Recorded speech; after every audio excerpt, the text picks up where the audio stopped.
And I can never forget the time a guy named David Weiner called me and asked me, he said, you know, for the next album that you turning in, you know, is you gonna be killing a little bit in there, you know?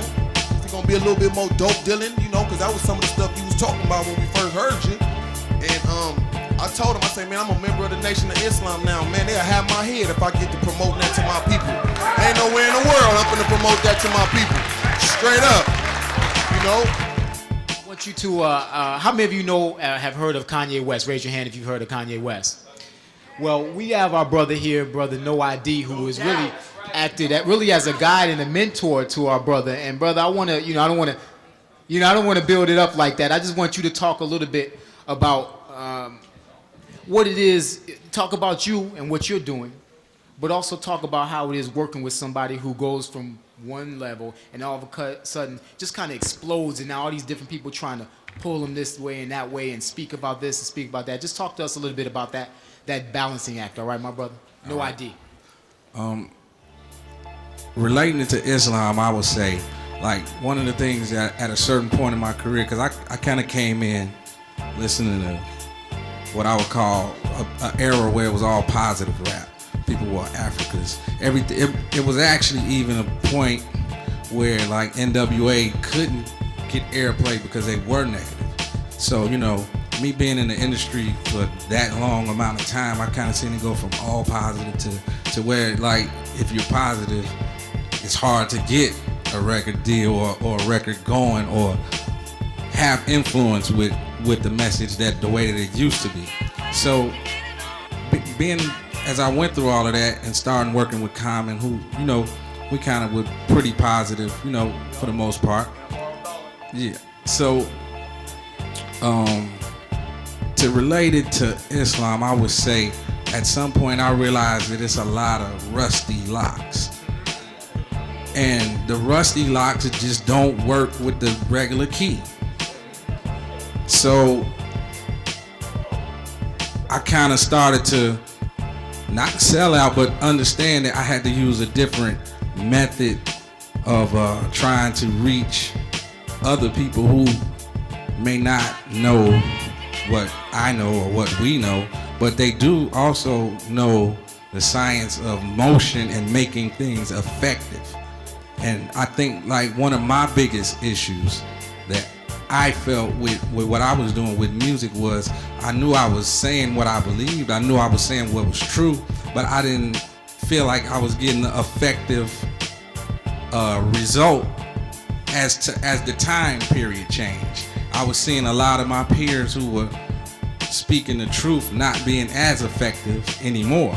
So with a Common and a Kanye, although they aren't Muslims, but maybe me being affected by a direct word allowed me to influence them enough that they can take their emotion more positive and really have like a non-dogmatic truth and light that reaches the rusty lock. So I think that that's my personal challenge that I issue to myself. How can I influence what I would call a more lost generation than what I was when I was growing up, because I just had better information, better choices, better teachers available. I see a lot of even people like T.I., or because I'm in Atlanta now, and I go down and I really see the condition like of where these people are and where Kanye was mentally at first. You know, like when he did a Jesus Walks, that was a lot for him just at the level he's at. But my point is that I even learned how to be more effective by somebody that doesn't even know what I know. So my biggest thing that I'm really focusing on, especially with right now, I really believe, I'm even writing a book about this, but I really believe that this generation, these 15, 16, 17-year-olds, they listen to raps like it's the scriptures. They live their life based on what rap says. They dress how it says. They live, they do what it says, don't do this, that, whatever. And you say Quran or Bible, that teacher, school, they like, I don't know that, but I can recite this rap. And maybe back in the days, people lived their lives based on scriptures. Raps are like scriptures to these kids now. So if the people who are rapping don't know how to be effective and teach at the same time, it's like we just missing them and they just go astray, and then we kind of just congregate together and talk to each other because we the locks that were reached.